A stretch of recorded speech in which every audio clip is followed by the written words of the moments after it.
Bismillahirrahmanirrahim. Assalamualaikum warahmatullahi wabarakatuh. Waalaikumsalam. Allahumma lakal hamdu wa ilaikal mustaka wa antal musta'an wa bika thiqah wa alaika tuklan wa la hawla wa la quwwata illa billahil aliyyil azim. Allahumma shalli wa sallim wa barik ala sayyidina Muhammadin wa ala alihi al-tahirin wa sahabatihi al-ghurril mayamin wa man tabi'ahum bi ihsanin ila yaumiddin. Rabbi shrah li sadri wa yassir li amri wa hlul 'uqdatam min lisani yafqahu qawli. Allahumma anfa'na bima 'allamtana wa 'allimna ma yanfa'una warzuqna 'ilman yanfa'una amin. Allahumma bika asbahna wa bika amsayna wa bika nahya wa bika namutu wa ilaikan nusyur. Hadirin yang dirahmati Allah, alhamdulillah kembali lagi kita diberikan nikmat oleh Allah Subhanahu wa taala. Bersama-sama kita bisa sholat subuh secara berjamaah dan kemudian dilanjutkan dengan kajian rutin kita dalam materi fikih. Hadirin yang dirahmati Allah, hari ini kita masih menyelesaikan pembahasan kita dalam bab sholat Jumat. InsyaAllah hari ini kita habiskan bab sholat Jumat. Maka kemudian mungkin 2 minggu lagi atau dekat-dekat dengan bulan Dzulhijjah kita akan membahas fikih berkurban. Sebagaimana tahun lalu kita pernah membahas juga fikih berkurban, maka insyaallah nanti dekat dengan bulan Dzulhijjah kita akan membahas kembali fikih berkurban. Hadirin dirahmati Allah, kita lanjutkan fikih kita dalam bab salat Jumat. Pada pertemuan yang lalu kita sudah sampai pada pembahasan syarat sah salat Jumat. Syarat-syarat sah salat Jumat, yang artinya syarat-syarat tersebut, hal-hal tersebut harus ada agar kemudian sholat Jumat kita dianggap sah. Nah, di antara syarat sah sholat Jumat adalah didahului sholat Jumat itu dengan khutbah. Dengan khutbah. Dan jumlah khutbahnya adalah dua kali. Dan jumlah khutbahnya dua kali. Maka kemudian hadirin dirahmati Allah, 2 khutbah ini atau 2 khutbah Jumat ini memiliki ketentuan-ketentuan, memiliki rukun-rukun yang harus dipenuhi agar khutbahnya juga menjadi sah, dianggap sah. Apa saja rukun-rukun dalam khutbah Jumat?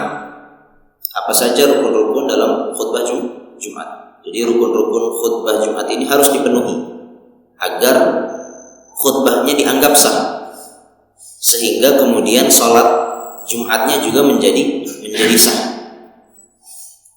Rukun khutbah yang pertama adalah membaca hamdalah kepada Allah Subhanahu wa taala di dalam 2 khutbah. Membaca hamdalah di 2 khutbah, artinya di khutbah yang pertama dan juga di khutbah yang kedua. Dan membaca hamdalah ini dengan menggunakan lafaz alhamdu dan juga lafaz jalalah atau lafaz Allah.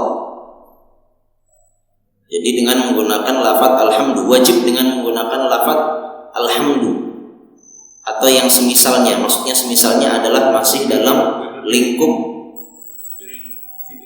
atau turunan kata hamidah. Contohnya ada alhamdulillah atau ahmadullah atau ana hamidun lillah. Pokoknya ada kalimat atau ada kata hamidah, kemudian ada lafaz jalal. Dan ini harus ada di khutbah yang pertama dan juga khutbah yang kedua. Kalau biasanya kita dengar khatib-khatib membaca innal hamdalillah nahmaduhu wa nasta'inuhu, atau bisa juga alhamdulillahi rabbil alamin wa bihi nasta'in. Maka tidak sah jika menggunakan lafaz selain lafaz alhamdu dan lafaz Allah. Contohnya menggunakan lafaz syukur, asykurulillah. Asykurulillah ini tidak dianggap sebagai ucapan hamdalah. Jadi harus dengan kata alhamdu dan juga dengan lafaz jalal. Begitu juga tidak sah apabila menggunakan lafaz la ilaha illallah. Lafaz la ilaha illallah karena dia bukan lafaz hamdan. Ya, jadi rukun yang pertama adalah membaca hamdalah. Membaca hamdalah ada di khutbah yang pertama dan juga harus ada di khutbah yang kedua. Maka dari itu khatib setelah khutbah yang pertama duduk. Setelah duduk, dia diri kembali. Dia membaca hamdalah kembali. Alhamdulillahi wa kafa atau yang semisal. Rukun yang kedua yaitu membaca salawat kepada Nabi Muhammad sallallahu alaihi wasallam di dalam dua khutbah. Salawat kepada Nabi Muhammad sallallahu alaihi wasallam di dua khutbah. Sebagaimana tadi hamdalah harus ada di khutbah yang pertama dan juga khutbah yang kedua, begitu juga salawat kepada Nabi Muhammad. Si khatib harus membaca salawat di khutbah yang pertama maupun di khutbah yang kedua. Adapun lafadznya harus menggunakan lafadz as-shalah atau sholawat. Allahumma sholli atau as-sholatu ala. Jadi harus ada lafadz as-shalah atau turunan kata dari sholla. Nah, tetapi tidak disyaratkan ada lafadz Muhammadnya. Kalau tadi hamdalah harus ada lafadz Allah. Tetapi kalau dalam sholawat ini tidak disyaratkan ada lafadz Muhammad. Boleh an-Nabi, boleh dengan misalnya Ahmad atau Al-Hashir, Al-Mahi. Ini merupakan nama-namanya Nabi Muhammad sallallahu alaihi wasallam. Jadi kalau kita mengucapkan Allahumma sholli ala Muhammad, ini boleh. Atau kita ganti Muhammadnya dengan an-Nabi, Allahumma sholli ala nabiyil Mustafa, boleh. Yang terpenting tidak boleh namanya Nabi Muhammad diganti dengan lafadz dhamir. Lafadz dhamir itu apa ya? Lafadz kata ganti. Contohnya adalah Allahumma sholli alaihi. Allahumma sholli alaihi ini tidak sah. Sholawatnya tidak sah. Karena tidak bisa dengan hanya mengucapkan dhamirnya saja, alaihi. Hanya dengan pengganti, kata pengganti saja tidak bisa. Harus dengan Muhammad atau dengan an-Nabi atau dengan nama-nama Rasulullah yang lainnya. Dan kemudian disunahkan dalam hal sholawat, kita disunahkan untuk apa? Untuk bersholawat juga kepada keluarganya Nabi Muhammad SAW dan juga kepada para sahabat. Allahumma sholli ala Muhammad wa ala ali Muhammad wa ala ashabihi. Jadi kita yang wajib adalah sholawat kepada Nabi Muhammad. Tetapi juga kita disunahkan. Kalau kita mau lebih sempurna, kita tambah sholawat itu dengan sholawat kepada keluarga Nabi Muhammad dan juga kepada para sahabat.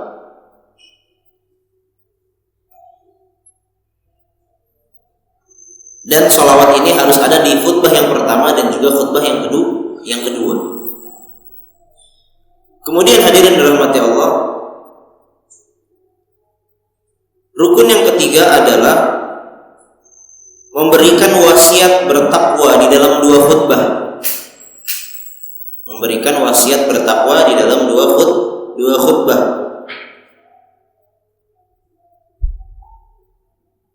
seperti hamdalah dan juga sholawat, wasiat bertakwa harus ada di khutbah yang pertama maupun di khutbah yang kedua. Maka dari itu kita sering mendengar khatib mengatakan apa? Usikum wa nafsi bi taqwallah. Usi bi taqwallah itu adalah wasiat bertakwa. Dan wasiat bertakwa ini merupakan maksud yang paling besar dalam khutbah Jumat. Karena wasiat bertakwa artinya kita berwasiat, si khatib berwasiat kepada dirinya dan juga kepada para jamaah yang hadir pada saat itu untuk apa? Untuk selalu mengerjakan apa yang diperintahkan oleh Allah Subhanahu wa taala dan meninggalkan apa yang dilarang oleh Allah Subhanahu wa taala. Nah, lafaz takwanya bagaimana? Lafaz wasiat bertakwanya bagaimana? Usikum bittaqwallah. Nah, para ulama mengatakan dalam wasiat bertakwa ini ada yang mengatakan wajib menggunakan bahasa Arab. Jadi rukun-rukun itu harus diucapkan dalam bahasa Arab. Tidak disyaratkan dia khutbah pidatonya itu dengan bahasa Arab, tetapi yang rukun-rukun seperti tadi hamdalah, sholawat dan juga wasiat bertakwa disyaratkan dengan menggunakan bahasa Arab. Dan wasiat bertakwa ini harus ada di khutbah yang pertama dan juga khutbah yang kedua. Nah, ada pertanyaan, apakah mengucapkan hamdalah, kemudian mengucapkan sholawat, kemudian mengucapkan wasiat bertakwa, apakah wajib tertib? Jadi harus hamdalah dulu, baru kemudian sholawat, baru kemudian apalagi wasiat bertakwa, harus tertib atau tidak? Wajib tertib atau tidak? Jawabannya adalah tertib itu hukumnya adalah sunnah. Tertib hukumnya sunnah. Kalau mau wasiat bertakwa dulu, baru sholawat, baru hamdalah, tidak mengapa. Atau dibalik-balik juga boleh. Tetapi yang lebih baik adalah dirunut, hamdalah terlebih dahulu, baru kemudian sholawat, baru kemudian wasiat bertakwa. Kemudian hadirin yang dirahmati Allah, rukun yang selanjutnya yaitu membaca satu ayat Al-Quran yang sempurna dan dapat dipahami pada salah satu dari dua khutbah. Membaca satu ayat sempurna yang dapat dipahami maknanya. Artinya kalau membaca satu ayat tetapi satu ayatnya sempurna tetapi tidak dapat dipahami maknanya. Contohnya adalah Alif Lam Mim. Ini kan satu ayat sempurna dia, tapi tidak dipahami maknanya. Atau Tsumma Nadhar, ini tidak dipahami juga maknanya. Tsumma Nadhar artinya kemudian dia melihat, dia memperhatikan. Ini ada terusannya sebenarnya. Jadi itu satu ayat, Tsumma Nadhar itu satu ayat sempurna tetapi tidak dipahami maknanya. Maka belum masuk kriteria. Harus satu ayat sempurna dan dapat dipahami maknanya.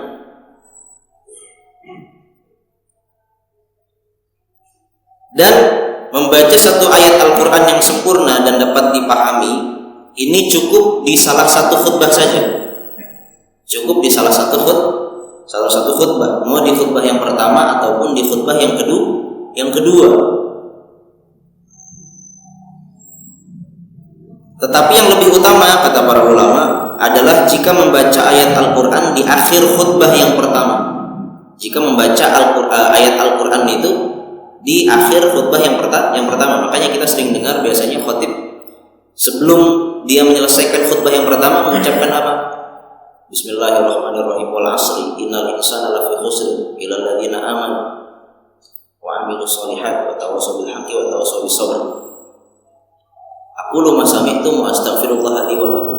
Duduk.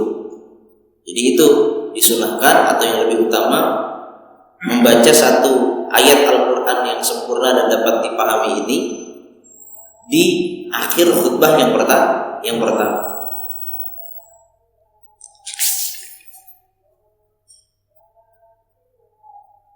Kemudian hadirin dirahmati Allah. Nah, disunahkan membaca surat Qaf secara sempurna. Dalam Al-Quran ada namanya surat Qaf. Kita disunahkan untuk membaca surat Qaf secara sempurna dalam khutbah. Kalau suatu hari kita menjadi khatib, bisa kita kemudian membaca surat Qaf dari awal sampai akhir. Sebab Rasulullah SAW dahulu pernah saat khutbah beliau membaca surat Qaf dari awal sampai akhir.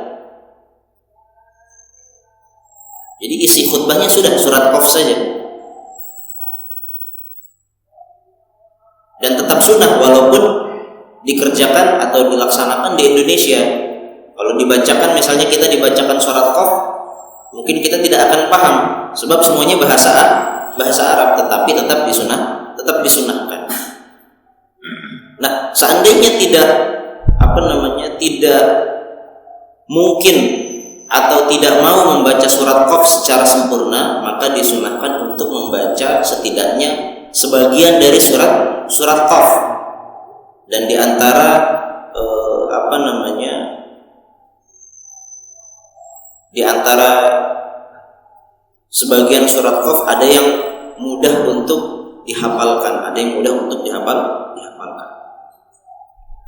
Kemudian hadirin rahmati Allah, rukun khutbah yang terakhir adalah membaca doa di dalam khutbah yang kedua untuk para muslimin dan muslimah.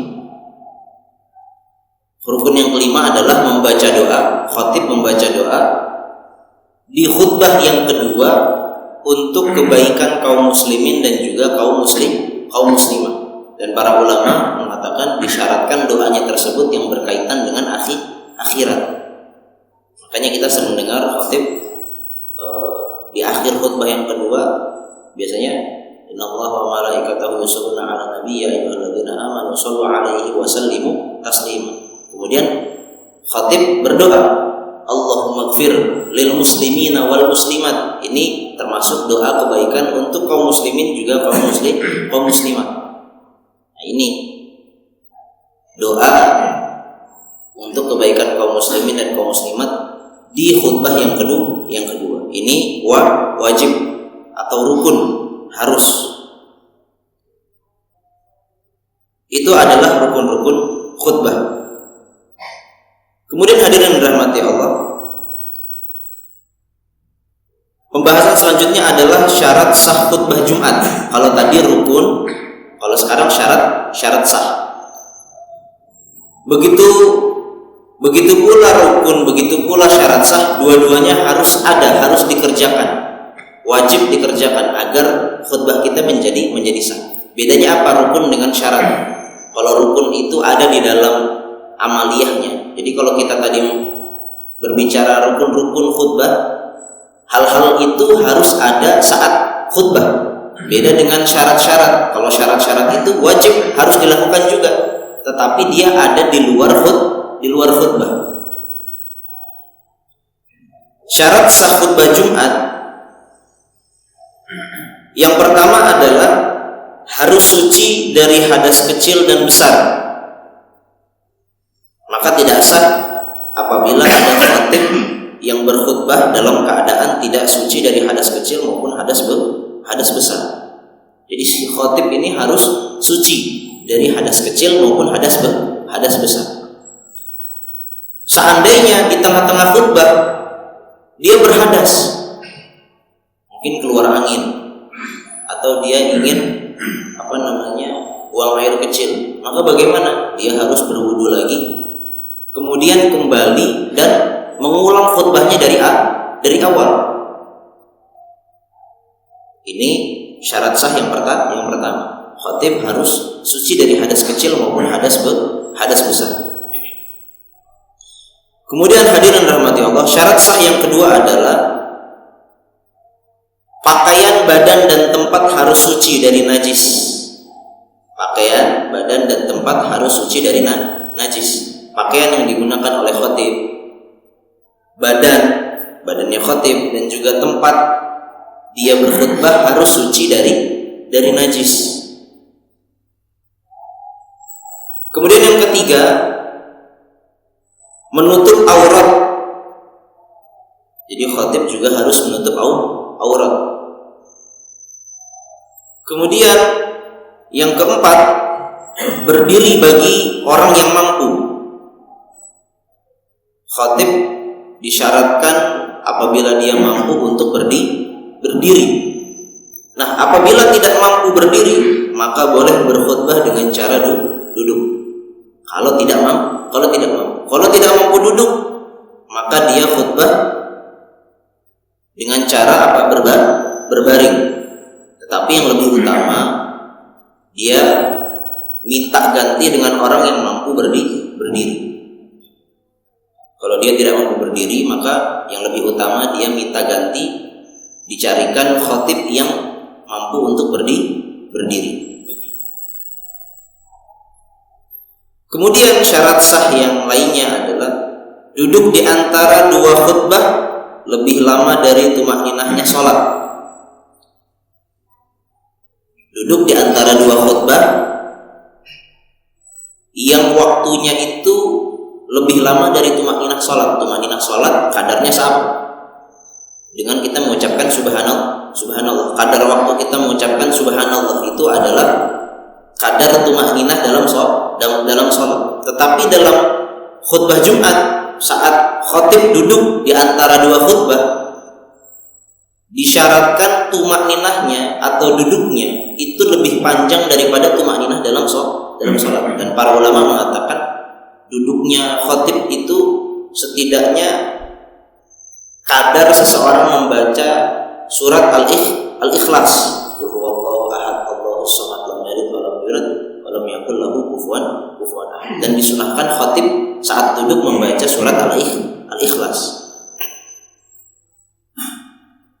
Kemudian syarat sah selanjutnya adalah mualah antara dua khutbah atau berturut-turut antara dua khutbah. Khutbah yang pertama dan khutbah yang kedua tidak diselingi dengan waktu yang sangat lama. Tadi kita sebutkan waktu jeda antara khutbah yang pertama dan khutbah yang kedua adalah lebih dari tumakninahnya sholat, atau paling tidak sekadar kita membaca surat Al-Ikhlas.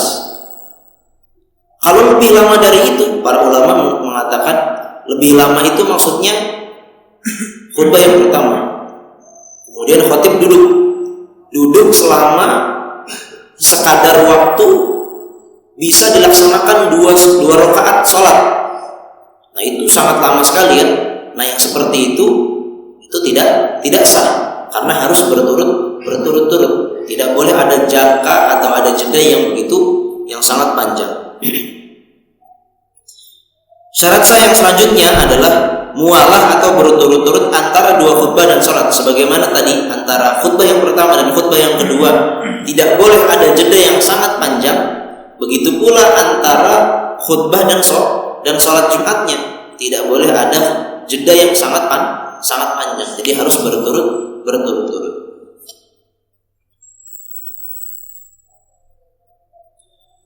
Kemudian hadirin rahmati Allah,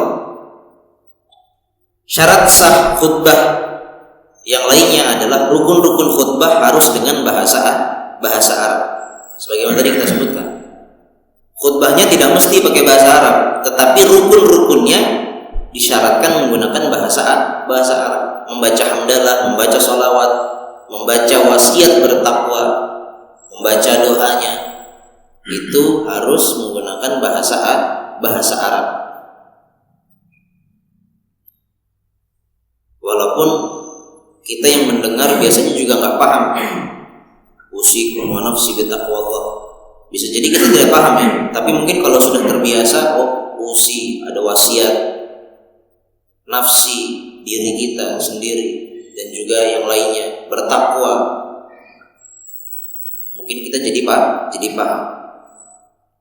Nah, kemudian syarat sah yang lainnya adalah khutbah harus didengar oleh 40 orang yang memenuhi syarat. Ini sebagaimana syarat sah sholat Jumat yang kemarin kita sampaikan, bahwasanya disyaratkan sholat Jumat itu minimal 40 orang.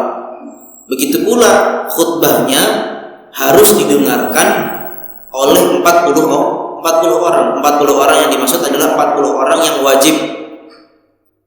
40 orang yang wajib, yang memiliki kriteria wajib untuk sholat Jumat. Kemudian syarat sah selanjutnya adalah 2 khutbah harus dilaksanakan setelah masuk waktu zuhur dengan yakin. Khutbah Jumat harus dilaksanakan setelah masuk waktu zuhur dengan yakin. Maka kalau sudah masuk waktu zuhur dengan yakin, baru kemudian dilaksanakan khutbah. Jangan kita tidak yakin apakah waktu zuhur sudah masuk atau belum, baru langsung kemudian kita berkhutbah. Sebab waktu sholat Jumat adalah waktu sholat zuhur. Dan diantara syarat sah sholat Jumat adalah khutbah dan sholat Jumatnya dikerjakan setelah masuknya waktu zuhur. Kalau ada khutbahnya, sebagian khutbahnya dikerjakan sebelum masuk waktu zuhur, maka khutbahnya menjadi tidak sah. Misalnya belum masuk waktu zuhur, dia sudah innal hamdalillah, khatib sudah mulai innal hamdalillah, baru setelah innal hamdalillah baru masuk waktu zuhur. Nah, berarti ada sebagian khutbahnya yang sebelum zuhur, terjadi sebelum masuknya waktu zuhur. Ini tidak sah. Khutbahnya harus setelah masuk waktu zuhur secara yakin. Syarat sah yang selanjutnya adalah sang khatib harus dari kaum laki-laki. Tidak boleh khatibnya dari perempuan. Dan kemudian yang terakhir, syarat sah yang terakhir adalah khutbah dilakukan di dalam lingkungan perkampungan, kota atau desa. Sebagaimana kita sebutkan kemarin, syarat sah sholat Jumat adalah dilaksanakan di tengah perkampungan atau di tengah perkotaan. Artinya tidak sah apabila dilaksanakan di tengah padang pasir misalnya, atau di sebuah tempat yang tidak ada penghuninya, tidak ada masyarakatnya. Jadi harus dilaksanakan di tengah perkotaan atau di tengah pedesaan. Kemudian hadirin dirahmati Allah, apa saja sunnah-sunnah khutbah? Tadi kita sebutkan beberapa sunnah-sunnah khutbah. Sunnah khutbah yang lainnya adalah khutbah dilaksanakan di atas mimbar, atau kalau tidak ada mimbar, di atas sesuatu yang tinggi. Agar apa? Agar khatib bisa terlihat oleh para jamaah dan suaranya juga bisa lebih terjangkau dengan orang-orang yang berada di belakang. Kemudian di antara sunnah khutbah yang lainnya adalah mengucapkan salam setelah naik mimbar. Setelah khatib naik mimbar pertama kali itu, masuk waktu zuhur, khatib naik mimbar, kemudian menghadapkan dirinya ke depan para hadirin. Kemudian dia mengucapkan salam, assalamualaikum warahmatullahi wabarakatuh. Baru kemudian azan. Kemudian disunahkan khatib berkhutbah dengan bahasa yang jelas, yang runtut, yang bagus. Sebab kalau bahasanya tidak jelas, tidak apik, itu orang yang mendengarkan juga malas. Orang kita ini khutbahnya enak aja kita malah tidur, apalagi nggak enak.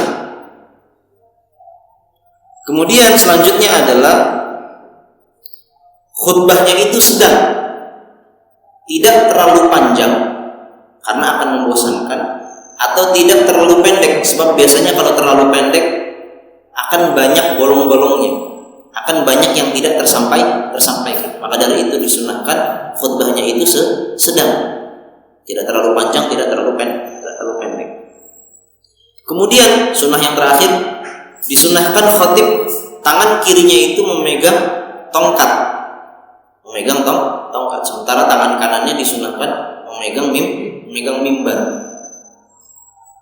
Ini masih banyak kita temukan. Kalau di Jakarta sudah agak jarang ya.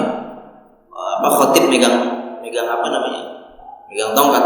Kalau di luar Jakarta, di Jawa Barat atau di daerah-daerah pedesaan itu masih banyak yang megang tongkat. Itu adalah sunnah-sunnah khutbah. Kemudian hadirin yang dirahmati Allah, sunnah-sunnah dalam sholat Jumat dan hari Jumat. Nah, hari Jumat adalah hari yang mulia. Sholat Jumat adalah sholat yang istimewa. Kemarin kita sudah bahas rukun-rukunnya, syarat-syarat sahnya. Sekarang kita membahas sunnah-sunnah dalam sholat Jumat dan juga sunnah-sunnah yang bisa dikerjakan di hari Jumat. Yang pertama adalah mandi. Disunahkan bagi yang ingin datang menuju sholat Jumat untuk mandi. Ini harus digarisbawahi. Kesunahan mandi pada hari Jumat adalah bagi yang ingin mendatangi sholat Jumat. Beda dengan sholat Id. Kalau hari Id, hari Idul Fitri atau hari Idul Adha, itu sunnah mandi itu untuk semuanya. Tidak hanya bagi yang ingin mendatangi sholat Id saja, tapi semuanya. Tapi kalau sholat Jumat beda. Yang ingin mendatangi sholat Jumat saja yang disunahkan untuk mandi. Jadi kalau ada wanita, ada ibu-ibu mau ikut sholat Jumat, maka dia juga disunahkan untuk mandi terlebih dahulu. Ada orang laki-laki, dia kan asalnya wajib sholat Jumat, tetapi ternyata dia sakit, dia punya uzur untuk tidak mendatangi sholat Jumat, maka dia tidak disunahkan untuk mandi. Jadi yang disunahkan mandi adalah orang yang ingin mendatangi sholat Jumat. Mengapa berbeda? Sebab sholat Jumat, hari Jumat disunahkan mandi bagi yang ingin menghadiri saja, karena maksudnya adalah agar kita membersihkan diri, kemudian kita tidak mengganggu orang yang di samping kita. Berbeda dengan hari raya Idul Fitri atau Idul Adha, disunahkan untuk mandi bagi semuanya, tidak hanya yang ingin menghadiri sholat Id saja, karena maksud mandi di hari raya adalah untuk berhias diri. Itu hari-hari senang. Hari raya itu kan hari kita berbahagia, hari raya kita senang, maka kita disunahkan untuk merias diri. Dan sunnah mandi di hari Jumat itu waktunya dimulai dari masuknya waktu subuh. Artinya apa? Artinya kalau ada yang mandi sebelum sholat subuh, sebelum masuk waktu sholat subuh di hari Jumat, maka dia tidak mendapatkan pahala sunnah mandi di hari Jumat. Mungkin kita pengen kerja, biasanya kita kerja, habis subuh kita mau langsung berangkat. Hari Jumat biasanya mandinya sebelum masuk waktu subuh. Nah, diusahakan yang seperti itu mandinya setelah sholat subuh dulu, atau sudah masuk waktu sholat subuh baru kemudian dia mandi. Biar apa? Biar dia mendapatkan pahala sunnah mandi di hari Jumat. Kemudian bagaimana? Ada pertanyaan. Kita sudah mandi nih, misalnya kita kerja, kita kan mandi dulu. Jangan lupa diniatkan untuk mandi sunnah hari Jumat. Mandi, kita kemudian kerja. Antara kita selesai mandi dan kita sampai ke sholat Jumat, biasanya kita berhadas, maupun buang air kecil atau keluar angin atau buang air besar dan lain-lainnya. Apakah kita harus mengulang soal mandi kita atau tidak? Maka jawabannya adalah tidak perlu. Sudah cukup yang pertama tadi, tidak perlu kita ulangi mandi kita. Kemudian yang lebih afdol mandi di hari Jumat itu ketika kita ingin menuju masjid. Yang lebih afdol atau lebih utama. Tapi kalau tidak memungkinkan, misalnya kita kerja, tidak mungkin kita kerja sudah masuk kantor, mandinya nanti saja sebelum berangkat ke masjid. Baru nanti sebelum ke masjid mandi. Ya kalau bisa tidak apa-apa. Tetapi kalau memang tidak bisa, maka tidak Tapi yang lebih utama adalah mandinya ketika akan berangkat menuju masjid untuk sholat Jumat. Kemudian hadirin rahmati Allah, sunnah yang dapat kita kerjakan di hari Jumat adalah memperbanyak sedekah dan amal soleh. Sebab hari Jumat adalah hari yang istimewa, hari yang mulia, maka kita disunahkan juga untuk memperbanyak sedekah dan juga memperbanyak amal soleh. Kemudian hadirin rahmati Allah, sunnah yang dapat kita lakukan juga di hari Jumat adalah membersihkan dan merapikan tubuh kita. Maksudnya apa? Merapihkan dan membersihkan tubuh kita ini contohnya seperti mencukur bulu ketiak atau bulu kemaluan atau kumis, memotong kuku, menggunakan siwak, membersihkan mulut kita. Ini disunahkan untuk dilakukan di hari Jumat. Dan memotong bulu ketiak itu sunnahnya adalah dicabut, bukan dicukur. Jadi sunnahnya motong bulu ketiak itu dengan mencabut, bukan dengan mencukur. Tapi kadang sakit, Pak. Maka dari itu diriwayatkan dari Imam Syafi'i. Imam Syafi'i berkata seperti ini, aku tahu yang sunnah untuk motong bulu ketiak itu adalah dengan mencabutnya. Tapi aku nggak kuat, sakitnya mencabut bulu ketiak itu aku nggak kuat. Maka kemudian Imam Syafi'i mencukur. Kalau nggak kuat, dengan mencukur. Kemudian merapikan kumis. Merapikan kumis itu para ulama mengatakan dirapikan saja, dipendekkan. Dipendekkan. Ada yang mengatakan makruh hukumnya dipotong habis. Sebagian ulama mengatakan makruh. Kemudian memotong kuku juga, memotong bulu kemaluan, menggunakan siwak dan yang lainnya yang berkaitan dengan membersihkan dan merapikan tubuh. Sunnah yang dapat kita lakukan juga di hari Jumat atau ketika kita ingin menghadiri sholat Jumat adalah memakai pakaian yang berwarna putih dan bagus. Sebab Rasulullah SAW bersabda, "Ilbasu min thiyabikumul biyad." Gunakanlah pakaianmu yang berwarna putih. Sebab warna putih ini menunjukkan lambang kesucian, menunjukkan ketawaduan diri. Maka disunahkan untuk menggunakan pakaian berwarna putih dan bagus di hari Jumat. Disunahkan pula untuk memakai surban. Kemudian juga di antara sunnah yang dapat kita lakukan di hari Jumat adalah memakai minyak wangi. Minyak wangi. Dan yang paling afdal adalah memakai minyak wangi yang aromanya misk atau kasturi. Apalagi kalau dicampur dengan air bunga mawar. Ada itu, Pak. Di Madinah ada yang jual bunga kasturi, minyak kasturi dicampur bunga mawar. Kemudian olahannya juga dicampur dengan air zam-zam. Itu ada yang jual, Pak, di Madinah. Kemudian hadirin rahmati Allah, di antara sunnah yang dapat kita kerjakan di hari Jumat adalah memperbanyak atau membaca surat Al-Kahfi. Al-Kahfi pada malam Jumat atau pada siang hari Jumat.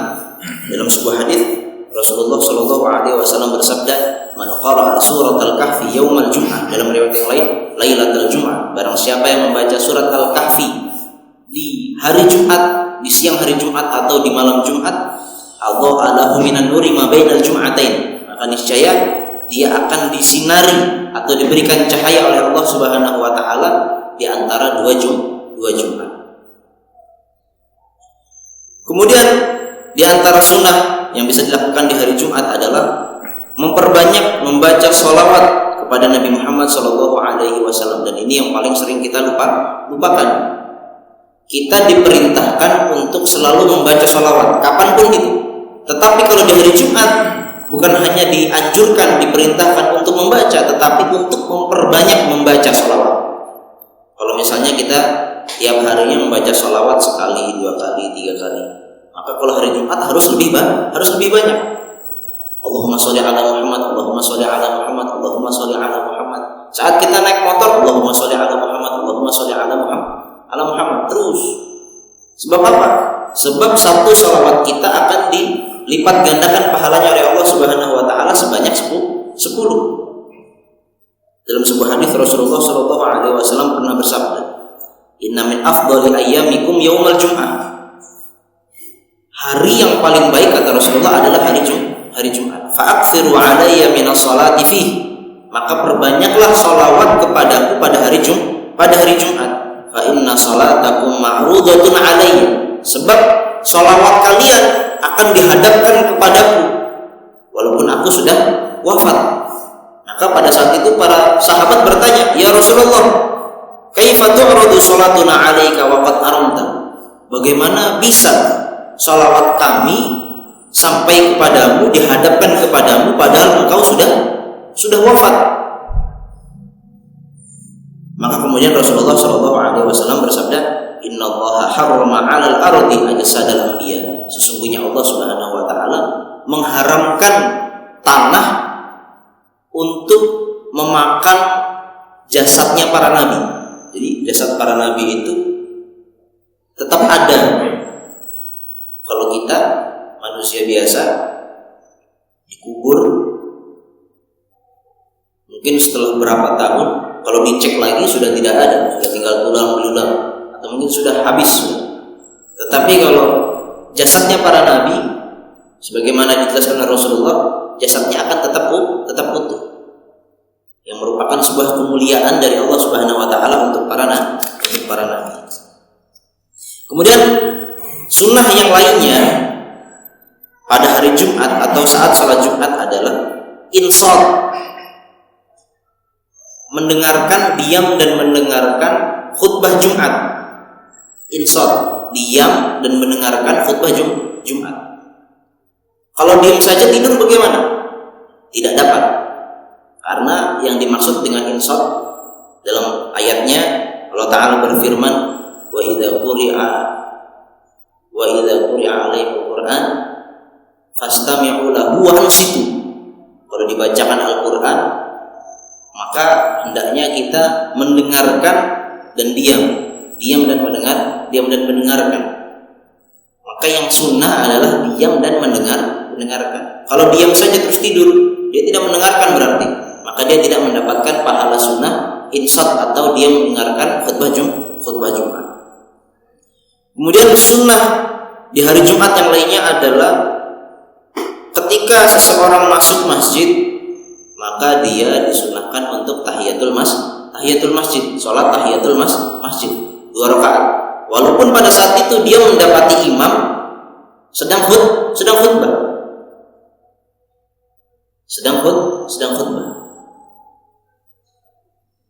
Kecuali dia datang, khutbahnya sudah tinggal sedikit. Khutbahnya si khatib sudah berdoa, Allahumma ighfiril muslimin wal muslimat, baru datang. Nah, kira-kira kalau nanti dia sholat tahiyatul masjid, dia akan ketinggalan takbiratul ihramnya imam, maka lebih baik dia tidak tahiyatul masjid, dia diam, dia diri saja, nunggu sampai khutbahnya selesai, agar dia kemudian nanti langsung bisa bersama-sama bertakbiratul ihram dengan imam. Kemudian hadirin dirahmati Allah, sunnah khutbah yang lainnya adalah tabkir, yaitu menghadiri sholat Jumat mulai dari pagi hari. Jadi kita menyegerakan kedatangan kita ke masjid untuk sholat Jumat dari pagi hari. Para ulama berbeda pendapat kapan keutamaan ini dimulai. Ada yang mengatakan setelah sholat subuh langsung. Tapi kalau kita mungkin memiliki kewajiban bekerja, maka tidak bisa, maka tidak mengapa nanti. Tapi yang lebih utama adalah tabkir, menghadiri sholat Jumat dengan segera mungkin, sejak awal mungkin, sejak pagi mungkin. Sebab Rasulullah Shallallahu Alaihi Wasallam dalam sebuah hadis bersabda, "Man iktasala yaumal jum'ah," barang siapa yang pada hari Jumat mandi, tsumma raha fi sa'atil ula, kemudian dia datang ke masjid, datang untuk sholat Jumat di jam pertama. Nah, di jam pertama ini para ulama tadi berbeda pendapat. Tsumma raha fi sa'atil ula, kemudian dia datang menuju sholat Jumat di jam yang pertama, di paling awal, di waktu-waktu yang paling awal. Faka'annama qarraba badanah, maka dia akan mendapatkan pahala sebagaimana pahala bersedekah dengan unta. Wa man raha fi sa'ati tsaniyah, dan kemudian barang siapa yang datang menuju salat Jumat di jam yang kedua, di jam yang selanjutnya maksudnya, faka'annama qarraba baqarah, maka dia akan mendapatkan pahala sebagaimana pahala bersedekah dengan sapi. Waktu selanjutnya sebagaimana dia bersedekah dengan kambing. Waktu yang selanjutnya sebagaimana dia mendapatkan bersedekah ayam. Waktu yang selanjutnya sebagaimana dia bersedekah dengan telur. Nah, di sini di mana kita diuji, sejauh mana hati kita ini berusaha untuk apa? Untuk mencari yang lebih utama, mencari yang lebih afdal. Tetapi hadirin dirahmati Allah, kalau imam atau khatib, maka dia disunahkan untuk datang ke masjid ketika mau khutbah. Kalau sudah mau khutbah baru dia datang. Khatib tidak disunahkan untuk datang dari awal, tapi khatib disunahkan untuk datang nanti saat baru mau khutbah. Kemudian sunnah yang terakhir yang bisa dikerjakan di hari Jumat atau saat salat Jumat adalah memperbanyak doa pada waktu ijabah. Hari Jumat ini hari yang mulia, maka disunahkan untuk memperbanyak doa. Dan di antara waktu-waktu yang mustajab, waktu-waktu doa yang diijabahi oleh Allah Subhanahu wa taala ada di hari Jumat. Rasulullah Shallallahu Alaihi Wasallam bersabda, "Inna fil jum'ati sa'atan la yuwafiquha 'abdun muslim qa'imun yusalli fas'alallaha khairan illa a'ta." Sesungguhnya pada hari Jumat ada satu waktu yang mana apabila seseorang hamba muslim tidak dalam keadaan berdiri untuk salat kemudian meminta kebaikan kepada Allah, kecuali Allah akan memberi. Jadi ada satu waktu di hari Jumat, kalau itu kita dapati waktu tersebut, kemudian kita dalam keadaan sholat, kemudian kita meminta kepada Allah Subhanahu wa ta'ala kebaikan-kebaikan, maka niscaya Allah akan mengabulkan, akan memberikan kebaikan yang diminta oleh hamba tersebut. Nah, kemudian para ulama berbeda pendapat kapan waktu yang dimaksud dalam hadis tersebut. Ada sebagian ulama yang mengatakan waktunya adalah mulai dari duduknya sang khatib di mimbar sampai salamnya imam dari sholat Jumat. Artinya saat imam sholat, saat sujud itu bisa. Atau tadi dimulai imam sedang duduk di mimbar, itu juga bisa kita gunakan untuk berdoa. Nah, tapi sebagian ulama yang lain mengatakan waktunya adalah setelah terbit fajar sampai terbit matahari. Berarti masuk waktu subuh sampai nanti terbit matahari. Kira-kira terbit matahari jam 6 atau jam 6 lewat. Itu adalah waktu yang mustajab di hari Jumat. Ada sebagian ulama yang lain mengatakan waktu yang dimaksud, waktu yang mustajab yang dimaksud dalam hadis itu adalah setelah asar sampai maghrib. Setelah asar sampai maghrib. Nah, intinya kita harus memperbanyak doa di hari Jumat. Sebab itu merupakan waktu yang mustajab doa seseorang. Itulah sunnah-sunnah yang dapat dikerjakan di hari Jumat. Hadirin dirahmati Allah. Di sini ada beberapa catatan. Haram bagi yang wajib sholat Jumat untuk melaksanakan transaksi jual beli atau transaksi apapun saat dimulainya azan khutbah. Nah, ini harus diperhatikan bagi yang mungkin memiliki dagangan, memiliki usaha. Kalau sudah azan saat khutbah, karena azan ada 2 kali kan? Azan ada 2 kali. Allahu Akbar, azan yang pertama, Allahu Akbar, sampai seterusnya. Biasanya kita kemudian sholat qobliyah Jumat. Nah, kemudian setelah sholat qobliyah Jumat, imam naik ke mimbar, Assalamualaikum warahmatullahi wabarakatuh. Nah, kemudian azan. Nah, kalau sudah azan yang kedua ini, maka haram bagi yang wajib sholat Jumat untuk melaksanakan transaksi jual beli apapun. Artinya haram apa? Transaksinya tetap sah, transaksi jual belinya tetap sah, tetapi dia berdosa sebab haram. Sebab Allah Subhanahu wa taala berfirman, ya ayyuhalladzina amanu idza nudiya lis-salati min yaumil jum'ati fas'au ila dzikrillahi wa dzarul bay'. Wahai orang-orang yang beriman, jika kalian dipanggil untuk melaksanakan salat Jumat, fas'au ila dzikrillah, maka bersegeralah untuk datang ke salat Jumat. Wa dzarul bay', dan tinggalkanlah yang namanya perniagaan, dagang-dagangan, jual beli, ditinggalkan. Maka kalau ada orang sholat dia wajib Jumat. Artinya wajib Jumat itu kan kemarin yang wajib Jumat siapa aja Pak? Muslim, laki-laki, balik, merdeka, tidak sedang dalam keadaan bepergian. Nah ini kalau dia wajib sholat Jumat, kemudian dia bertransaksi saat sudah azan yang kedua, maka apa? Haram, dia berdosa walaupun akadnya atau transaksinya tetap sah.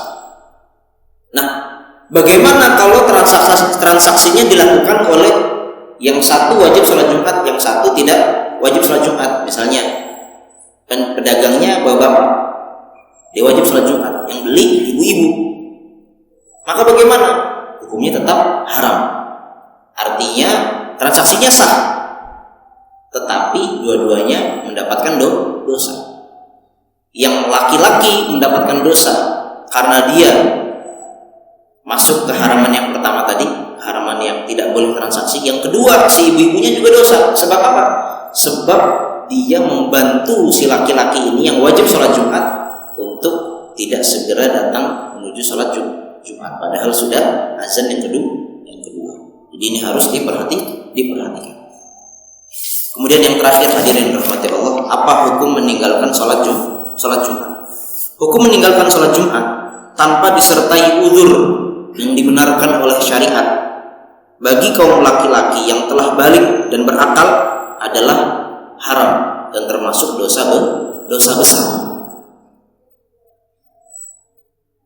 Jadi walaupun sholat Jumat, masalah lagi, orang sholat Jumat, orang wajib sholat Jumat, tapi dia tidak mengerjakan sholat Jumat, kemudian diganti aja dengan sholat zuhur. Ya kalau orang meninggalkan sholat Jumat, dia harus ganti dengan sholat zuhur, tapi tanpa ada uzur, dia berdosa, itu haram, dan dia telah melakukan sebuah dosa besar. Sebab sholat Jumat ini hukumnya adalah wajib, tidak bisa digantikan atau tidak bisa ditinggalkan kecuali ada uzur yang diperbolehkan oleh syariat. Jadi ini harus diperhatikan. Rasulullah SAW bersabda dalam sebuah hadis, "Man tarakal jum'ata thalathan min ghairi udhrin fahuwa munafiq." Barang siapa yang meninggalkan sholat Jumat sebanyak 3 kali, maka apa? Sebanyak 3 kali tanpa uzur, tanpa ada darurat, tanpa ada alasan yang dibenarkan oleh syariat, maka dia termasuk orang-orang yang munafik. Maka sholat Jumat merupakan sebuah kewajiban yang tidak boleh ditinggalkan kecuali dengan uzur yang dibenarkan oleh syariat. Hadirin rahmati Allah, itulah pelajaran kita pada pagi hari ini. Mudah-mudahan bermanfaat. Subhanakallahumma wa bihamdika, asyhadu an la ilaha illa anta, astaghfiruka wa atubu ilaik.